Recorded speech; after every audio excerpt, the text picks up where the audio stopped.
কোনোবা ভাবি আছে নেকি মোক কম দামত ছুপাৰ স্প্লেণ্ডাৰ লাগে 2-3 বছৰ পুৰণা গাড়ী, তেতিয়াহ'লে আপুনি পাব মোৰ ইয়াত 2022ৰ গাড়ী একদম কম দামত।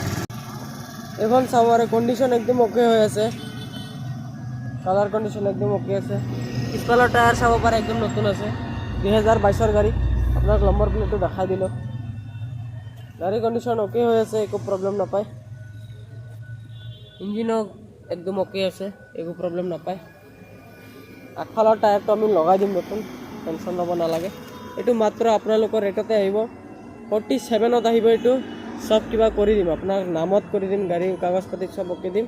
47ত এইখন ছুপাৰ স্প্লেণ্ডাৰ আহিব। এইটো আপোনাৰ Dhekiajuli second hand bike dealer হয়। ইয়াতে আহি আপুনি কণ্টেক্ট কৰিলে ইয়াৰ পৰা এইখন ছুপাৰ স্প্লেণ্ডাৰ লৈ যাব পাৰিব। লগতে আপোনাক এটা হেলমেট ফ্ৰী দিম আৰু 2 লিটাৰ তেল ফ্ৰী। তেতিয়াহ'লে তলত কণ্টেক্ট নম্বৰ দিয়া থাকিব, আপোনালোকে কণ্টেক্ট কৰি আহি যাব। আজিৰ ভিডিঅ' ইমান।